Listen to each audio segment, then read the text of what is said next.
momento em que o mundo vive tomado por processos que a gente desconhecia, formas de relacionamento humano que a gente também não conhecia e que agora se mostra a todo momento surpreso, surgem fenômenos e ações como essa que agora eu vivo, que realmente são importantes, absolutamente importantes para que nós médicos possamos preservar nossa integridade mental e física, sobreviver no meio de tantas polêmicas, de tantas situações de disputa e de competição. São os eventos médicos que continuam se mantendo no tempo.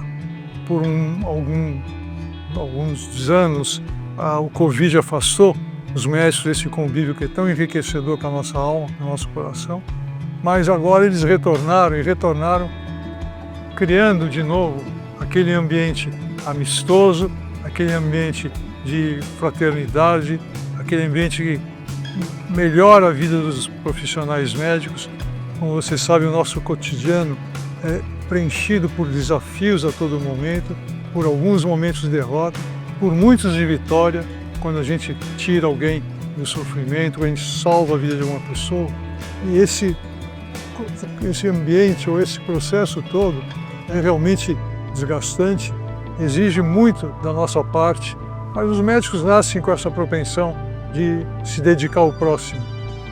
Nesses encontros a gente coloca isso para fora, revemos antigos amigos, discutimos medicina, discutimos todos os assuntos que envolvem a nossa vida pessoal, profissional, nos unimos, são momentos que suavizam a nossa existência e permite que com isso a gente possa continuar exercendo aquele dever que nós temos como médicos de atuar em favor das pessoas que sofrem, usando sentimentos da solidariedade, da compaixão e da identificação com o doente, com a empatia. Bom dia a todos. Eu quero dizer que esse é um momento especial. Eu estou numa fase da vida que as coisas vão terminando, vão passando. E nessa manhã eu fiz aí uma retrospectiva da minha vida profissional, não só pelas citações que me foram feitas, muito gentis por todos que se apresentaram aqui, mas principalmente por reencontrar nesse ambiente pessoas que fazem parte da minha história. Alguns aqui muito jovens ainda, outros um pouco mais velhos, mas todos com uma participação que marcou a minha existência, que me proporcionou alegria e que, sem dúvida, me permitiu viver de forma mais feliz. De modo que esse agradecimento é quase geral, porque aqui eu praticamente conheço quase todo mundo, embora o nosso contato às vezes seja só por alguns instantes, alguns minutos. Eu queria, nessa apresentação, mostrar um pouquinho da visão de um cirurgião aberto que agora reconhece, sem nenhuma dúvida, que a cirurgia robótica se impôs. Se eu tiver um tumor localizado pequeno dentro da próstata, vou pedir para fazer uma robótica em mim. Mas se o tumor estiver um pouco mais avançado localmente, eu acho que eu performo bem. Eu procuraria um cirurgião que faz cirurgia aberta para poder fazer uma cirurgia também bem feita. Não que ela seja melhor, mas o que agora está se demonstrando claramente é que tanto a retropúbica quanto a cirurgia robótica são equivalentes, inclusive funcionalmente. Agora, a robótica proporciona um pós-operatório muito mais suave, uma recuperação à vida normal muito mais rápida, e isso faz diferença para os doentes no momento em que todo mundo procura procedimentos que aparentemente são menos invasivos. Só me expliquem como é que eu controlo aqui, por favor.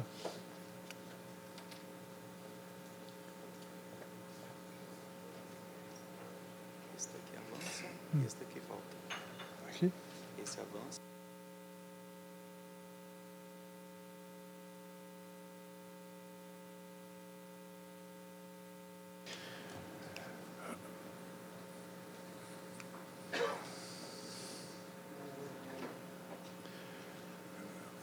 O século XXI presenciou a ascensão da cirurgia robótica. Ela foi introduzida de forma bastante vistosa se divulgou de forma muito intensa essa intervenção e ela seduziu não só os médicos, mas principalmente as pessoas leigas, os homens principalmente, considerando que ela é sempre vista como uma cirurgia pouco agressiva e minimamente invasiva. Essa era a divulgação do robô quando ele surgiu, na primeira parte do século, na primeira década do século XXI, e vejam que se anunciava para a robótica resultados sem precedentes, não deixaria nem uma célula residual presente no paciente, todos tinham um rápido retorno da função sexual e da incontinência urinária. Os próprios médicos demonstravam números que eram empolgantes para quem, na verdade, não era médico, e que, para os médicos, isso era visto talvez com um pouco de exagero. 94% dos homens que tentavam relação sexual conseguiam fazê-lo com sucesso. Naquela época, não existiam trabalhos publicados sobre cirurgia robótica, e vejam como evoluiu a produção de trabalhos científicos na PubMed, cujo título é Cirurgia Robótica. Ela explodiu no mundo científico, inclusive. O que uma análise dessa literatura mostra até há pouco tempo é que a maioria desses trabalhos, na verdade, eram trabalhos retrospectivos, de casuísticas pessoais, trabalhos de nível de evidência 4, 3, portanto, de pouca consistência técnica e científica. Mas com isso se divulgou muito o robô, as pessoas liam aqueles trabalhos, ficavam encantadas, e isso criou uma dúvida se realmente o que a gente estava vivendo era a introdução de uma técnica que ia realmente exterminar as outras tecnologias, as outras técnicas cirúrgicas, ou se tinha nesse processo um pouco de exagero, um pouco de glamour, porque a robótica implicava em alta tecnologia. Nessa ocasião, surgiu uma discussão entre robóticos e cirurgiões abertos, no sentido de definir se esse progresso todo, essa evolução toda da robótica representava um marketing intenso ou se existiam evidências científicas. Nessa ocasião não existiam evidências científicas concretas, na verdade. Não existiam trabalhos randomizados, prospectivos, e prevaleciam trabalhos onde pequenos grupos ou grandes grupos faziam uma análise retrospectiva dos seus casos. Eram trabalhos tendenciosos, porque os melhores cirurgiões passaram a publicar esses trabalhos sobre robótica. Eles excluíam a fase de aprendizado, e com isso os resultados eram um pouco melhores. Por causa dessa polêmica, tanto a Associação Americana de Urologia quanto a Sociedade Europeia de Urologia, nas diretrizes que eles produziram por volta de 2015 e 2016, as duas sociedades foram coincidentes no sentido de definir a cirurgia robótica com palavras que estão aqui resumidas.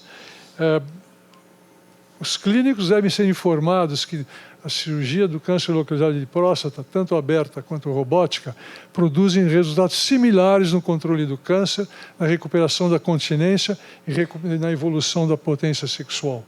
E também diziam que na cirurgia robótica, e isso é real, o paciente perde menos peso, menos sangue, perdão, e na verdade se dizia também que a cirurgia era um pouco mais rápida, o que talvez não era perfeito. A Associação Europeia terminava as suas diretrizes indicando que o que na verdade era importante quando se faziam essas intervenções não era a técnica, mas era o número de cirurgias feitas pelo cirurgião. Esse é um trabalho publicado faz já 5 anos, perdão. Foi o primeiro trabalho de nível 1 publicado na literatura, comparando cirurgia robótica com cirurgia aberta. Foi feito na Austrália.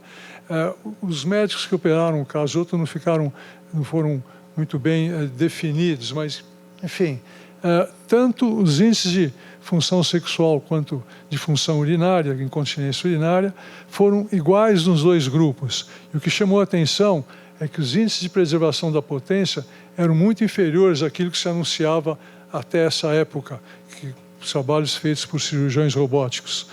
E, com isso, a gente passou a ter uma ideia, obviamente, um pouco mais realista da situação dessas duas intervenções. Esse é o trabalho que o Dr. Rafael se referiu, ele é um dos autores, um dos que participou ativamente desse estudo. É o segundo trabalho de nível 1 publicado até hoje. É um trabalho brasileiro feito no ICESP, presidido pelo professor William Narras, esse estudo, em que se avaliaram doentes por 3 anos, na verdade, algumas variáveis por menos tempo.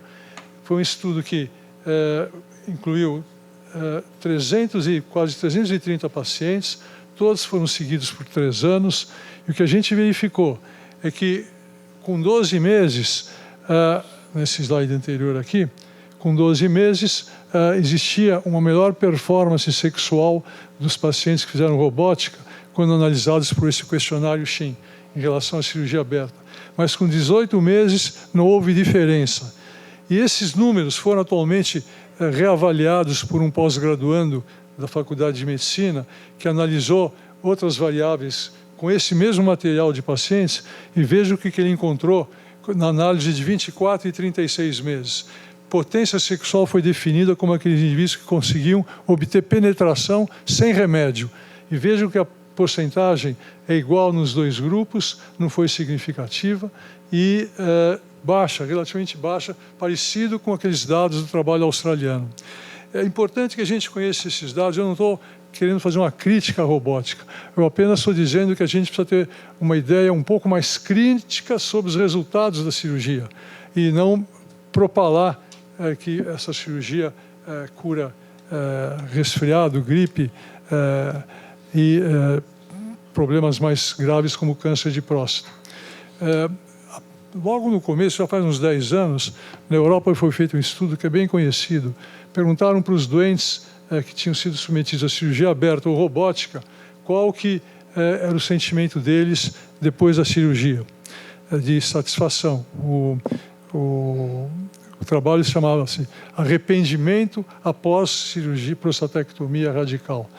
E nesse estudo eles mostraram que dos doentes que fizeram cirurgia robótica, 26% tinham se arrependido de fazer.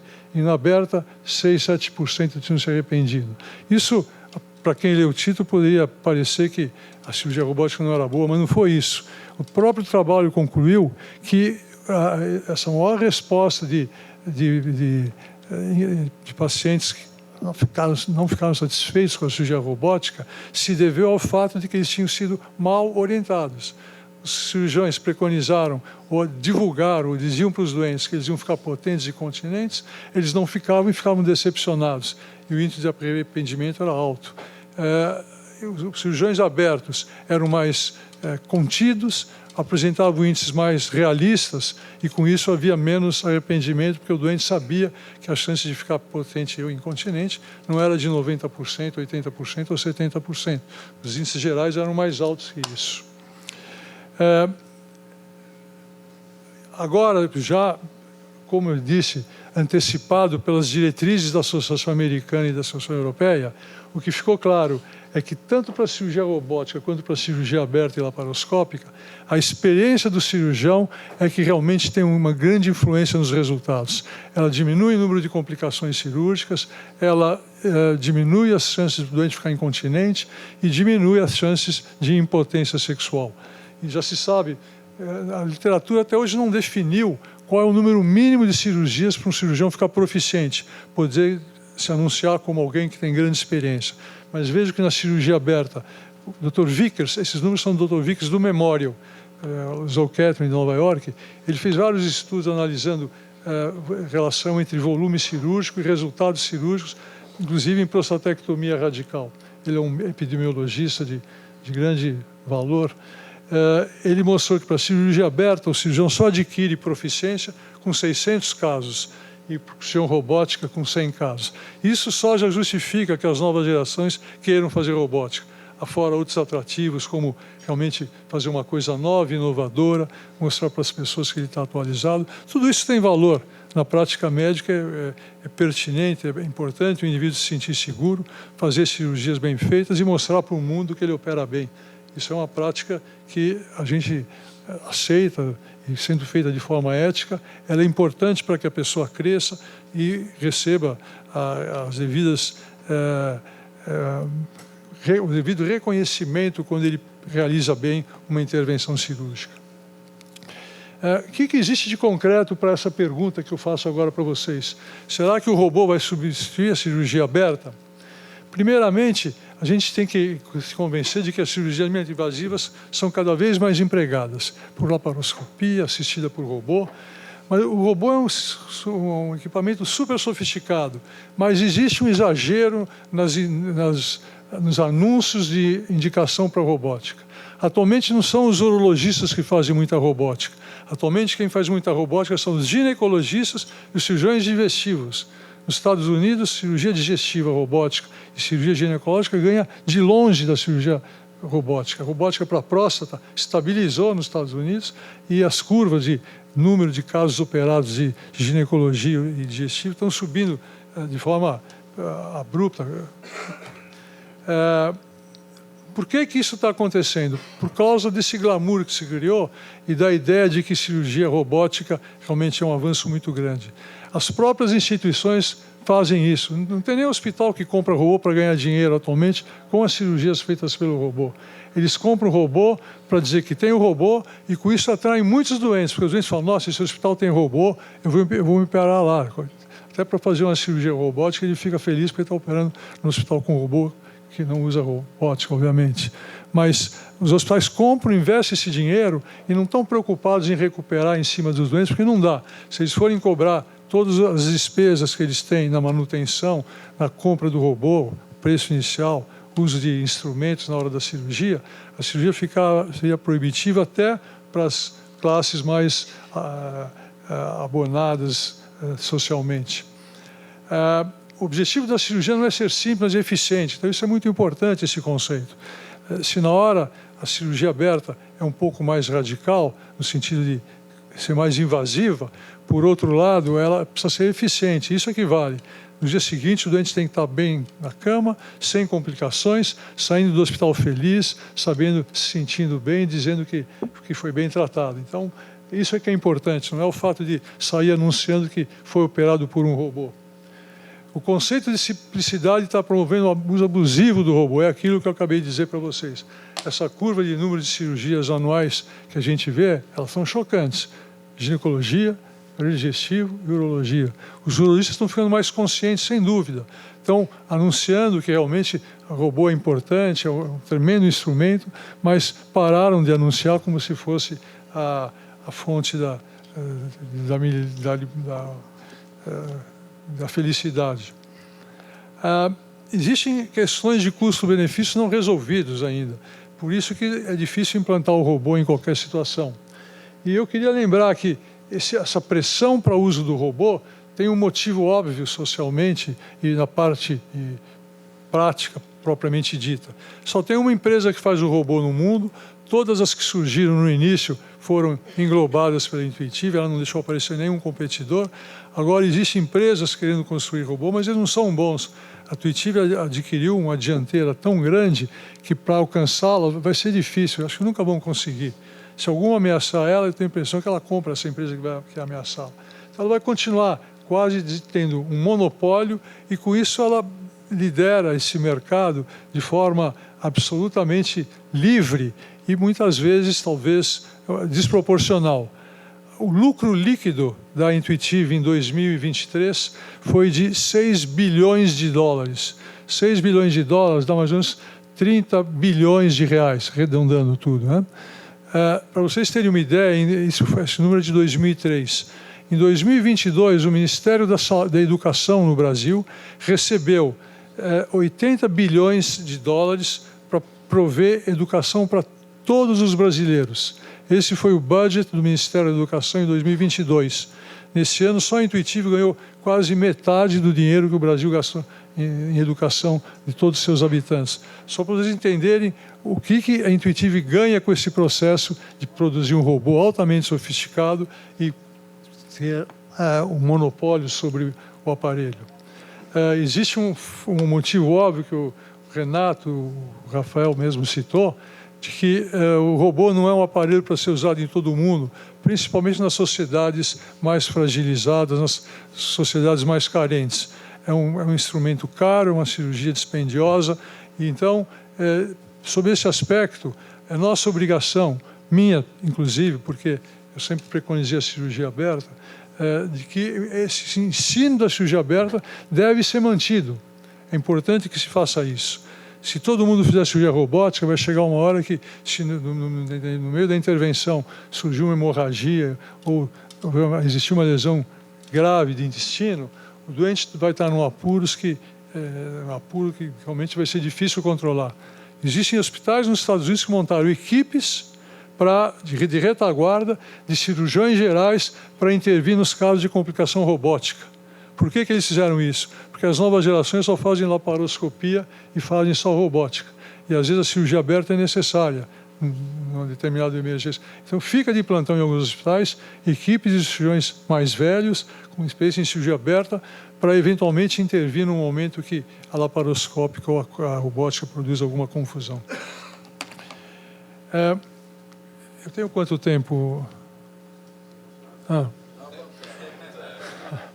Então eu vou mostrar alguma coisa da técnica de cirurgia aberta ou demonstrar alguns pontos que eu acho que são fundamentais.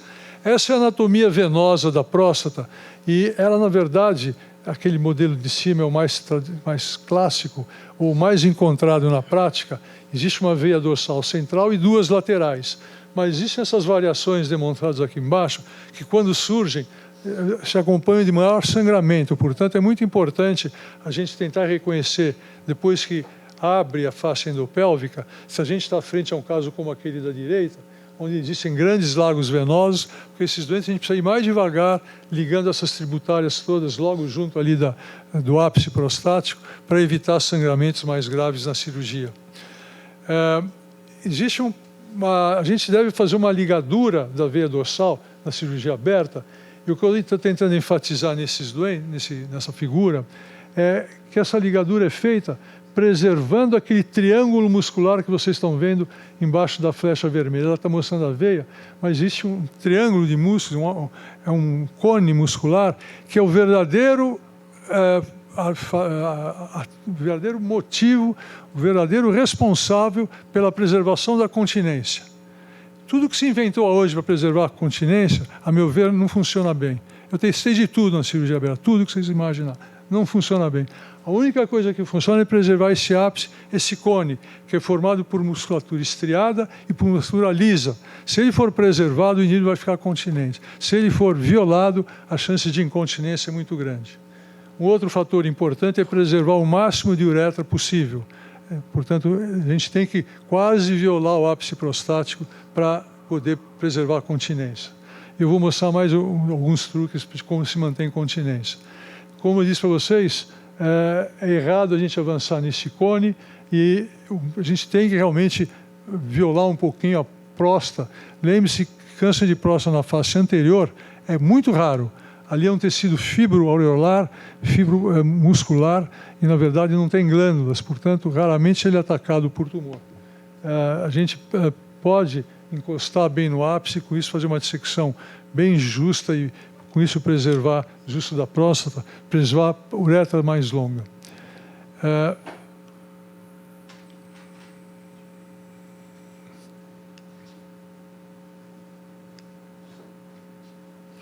Aqui é a abertura da face endopélvica. Vejam que existe eu estou fazendo com tesoura para chamar a atenção de vocês. Nunca se faz essa dissecção com o dedo. Esse é o grande erro, principalmente se a gente chegar perto do ápice.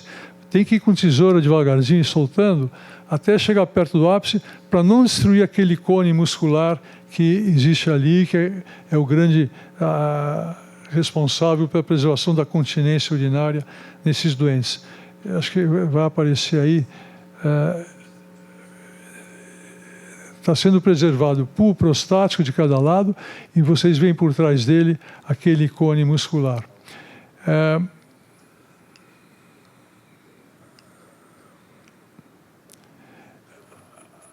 esse dedo não está descolando, ele está só sentindo a uretra, e agora eu passo um clamp entre a uretra e o complexo da veia dorsal para fazer uma ligadura forte e com isso interromper todo o afluxo de sangue.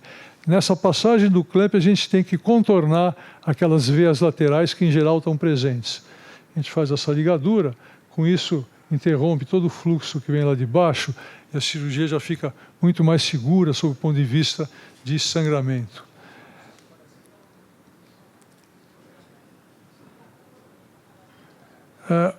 Vejam aquele ápice prostático bem preservado, aquele cone muscular preservado, perdão. Aí vai ser feito a secção do complexo da veia dorsal e com isso a gente vai expor a uretra. E aí tem alguns movimentos que são importantes nesse período para se preservar principalmente a potência. A uretra está embaixo, em volta por um tecido muscular. Aí está o feixe de um lado, o feixe cavernoso do outro. E com Crawford, a gente solta suavemente esses feixes de cada lado e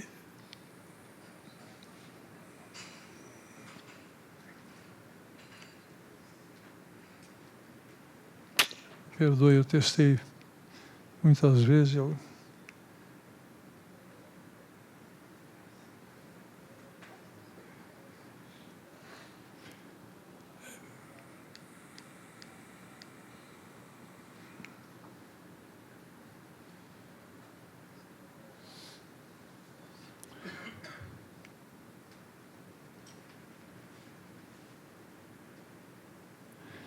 Aí eu estou separando o feixe da uretra. Isso é feito antes de cortar a uretra.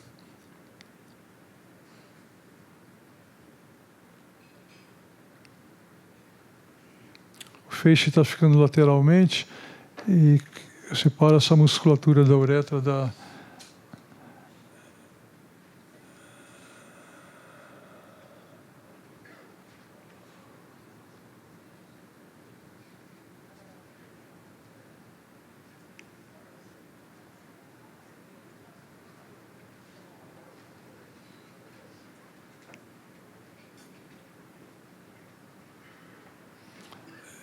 Separados os feixes, eu passo um clamp por trás da uretra e os feixes vasculares cavernosos ficam por baixo do clamp. Eu entrei rente à uretra, coloco um cadarço e agora traciono para poder seccionar a uretra.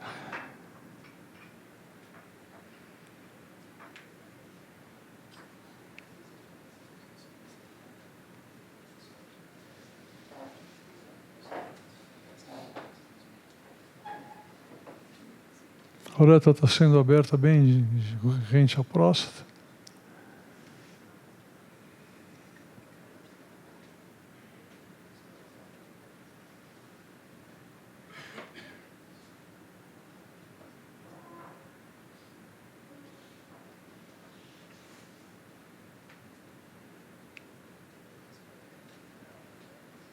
Aí já foram dados pontos no conto uretral distal, dou 5 pontos. E esse Foley serve para apresentar a próstata agora.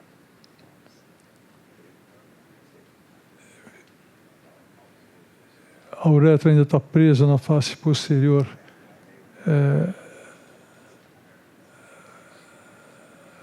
da junção vésico-uretral, próstata-uretral, perdão, e agora a uretra está sendo seccionada bem rente à próstata.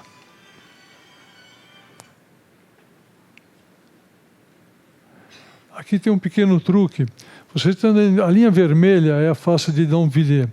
Vocês vejam que os nervos estão inseridos nessa face de Denonville de cada lado. O nervo se bifurca em torno dos nervos, de modo que, para preservar a potência, a gente tem que fazer uma dissecção entre a próstata e a face de Denonville e não entre Denonville e reto. Esse é um grande erro que o pessoal faz. Eles tendem a soltar por baixo da Denonville, junto do reto, com isso, o de Nonvilliers sai junto com a próstata, ela vai embora para a patologia. A gente tem que soltar entre a próstata e a face posterior da próstata de Nonvilliers. Na outra figura está o reto uretralis, que é um músculo importante, e ele tem que ser seccionado, e a hora que a gente secciona ele, a gente acaba entrando por trás, por baixo da face de Nonvilliers. Acho que aqui tem um slide, uma figura que mostra bem essa incisão. Acho que vai pular. Antes de soltar o de Nonvilliers, soltar o músculo reto uretralis, a gente solta o feixe do lado esquerdo e do lado direito junto da próstata.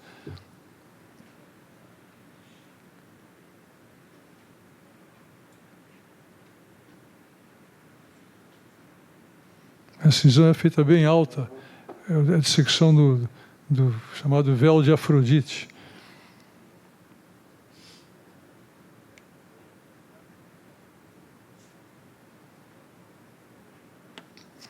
Eu vou fazer o seguinte, está um pouco...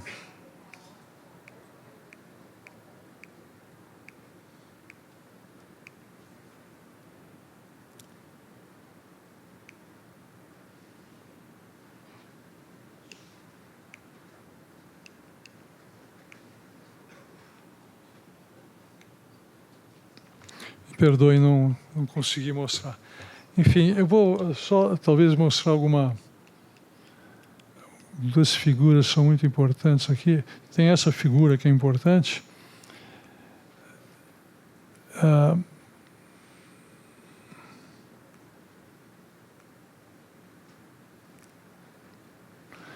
Essa figura ela tem um valor muito grande. Além de preservar aquele cone muscular que eu falei para vocês, a gente tem que dar pontos muito fortes na uretra, e esse é talvez o segundo fator mais importante para preservar a continência urinária. O que faz a uretra... Existe um estudo feito na Mayo Clinic há muitos anos, que eles mediram o comprimento da uretra antes da cirurgia. E verificaram que os homens... A uretra membranosa. Verificaram que os homens que tinham uretra membranosa com menos de 1,5 cm tinham grande chance de ficar incontinentes na cirurgia. Aqueles que tinham uma uretra membranosa com mais do que 2 centímetros tinham grande chance de ficar continente. Operado sempre pelo Dr. Robert Smith, que era um grande cirurgião lá da Mayo Clinic. E isso demonstrou que o comprimento da uretra é crítico para o indivíduo ficar continente depois da cirurgia. E uma forma de evitar que ele fique curto é dar pontos fortes na uretra, pegando um pouquinho do tecido que tem em volta dela, na face posterior. Vejam que eu exagerei nessa figura, mas eu pego bem mais do que meio centímetro às 6 horas, às 5 horas e às 7 horas. E isso vai ser estruturado na bexiga. O que esses pontos fazem? Eles puxam a uretra para cima quando a gente amarrar, e com isso a uretra fica mais longa. Ficando mais longa, isso melhora a continência do doente. Isso vale para a cirurgia robótica também. A cirurgia robótica, quando a uretra está muito visível, os médicos pegam bastante uretra. E isso ajuda a continência. O ponto do Rocco, ele é meio teórico. Ele preconiza puxar a faixa de Nonvilliers, puxar para baixo do reto, ali onde tem o reto uretral, mas isso, na prática, a gente não vê direito. O melhor é dar um ponto forte na uretra, os 3 pontos posteriores, dar um ponto forte na bexiga. Essa uretra vai ficar longa, ela vai subir e encostar na bexiga. Isso diminui esclerose de colo, diminui fístula urinária e diminui incontinência urinária. Então, essa manobra é fundamental, junto com aquela que eu disse antes, de preservar aquele cone que tem em cima da veia dorsal, da uretra mais distal. Eu agradeço de novo, peço 1000 perdões, minha ideia era mostrar para os mais novos esses truques cirúrgicos, mas, como sempre, é a primeira vez que acontece esse negócio com os minha projeto. Eu vi ontem, refiz, hoje de manhã refiz de novo. Quando eu cheguei aqui, nós demos uma olhada, mas alguma coisa aconteceu. Acho que tem muito cirurgião robótico aqui, eles... Começou a sair ondas de tudo que é lado aqui, queimou todo o sistema aqui. Muito obrigado de novo. Saibam que eu agradeço vocês, todos vocês sabem para quem eu estou dirigindo isso, porque vocês sabem quem são os meus amigos aqui. Vocês conseguiram iluminar meu percurso, a minha vida acadêmica, conseguiram me motivar na vida acadêmica, eu fui feliz, na minha vida profissional. Eu cheguei a essa idade, agora eu tenho já 77 anos, e sou feliz, trabalho ainda bastante. Não tenho vontade de parar, mas a vida vai me fazer parar, minha saúde vai fazer parar, o mundo vai fazer parar, os ventos vão fazer parar. Mas eu vou parando devagarzinho e eu estou feliz. Eu quero dizer para vocês que eu cheguei nesse ponto lembrando Cícero, talvez o maior filósofo romano, e perguntaram para ele por que era difícil envelhecer. Ele falou: existem 3 problemas com o envelhecimento. Em primeiro lugar, a gente é considerado um indivíduo de segunda categoria. E aí isso dá uma infelicidade enorme. Em segundo lugar, a gente olha para os horizontes, em vez de ver aquele azul inebriante, a gente só vê um precipício. Não tem pessoa na minha idade que compra um título de aplicação financeira que tenha mais do que 2, 3 anos de carência. Outro dia me venderam, o Banco Itaú me ofereceu, compraram para mim um título que vence em 2042. Eu não sabia se eu ria ou chorava, né? E o terceiro motivo que faz o indivíduo mais velho sofrer é a fragilidade física. A gente perde muito da nossa capacidade, até de nos proteger. Se um cachorro ataca uma pessoa idosa que está fragilizada, ele não consegue fugir de um cachorro. Se ele estiver frente a um acidente que ele poderia correr, ele não consegue evitar, ele vai atravessar uma rua. As pessoas idosas atravessam a rua de uma forma constante, quando o sujeito é bem debilitado. Ele põe a mão assim, os carros estão vindo todos de lá, ele põe a mão assim e começa a atravessar a rua e não olha para o carro. Porque se ele olhar, o motorista acha que ele olhou e vai parar, ele não consegue parar, porque ele fica com medo. Então ele não olha para mostrar para o motorista que ele não está sabendo que o motorista está se aproximando. E ele vai direto, vai direto. É assim que atravessa a rua, muitas das pessoas idosas frágeis. Apesar de tudo isso, o discípulo de Cícero perguntou: mestre, mesmo sabendo de tudo isso, como é que você conseguiu envelhecer feliz e tal? O motivo principal é que eu envelheci sem me sentir uma pessoa de segunda categoria. Graças aos meus amigos que me cercam, graças a essa multidão, imenso número de pessoas que eu instruí durante a minha vida, que eu orientei, que eu iluminei, que se tornaram grandes personalidades. Isso suavizou meu coração e me permite chegar agora feliz e alegre, sendo respeitado por todos que me cercam. Eu tenho esse sentimento e expresso isso para vocês, para agradecer esse papel que vocês tiveram na minha vida, de me conceder esse privilégio de chegar nesse momento e continuar muito bem. Muito obrigado.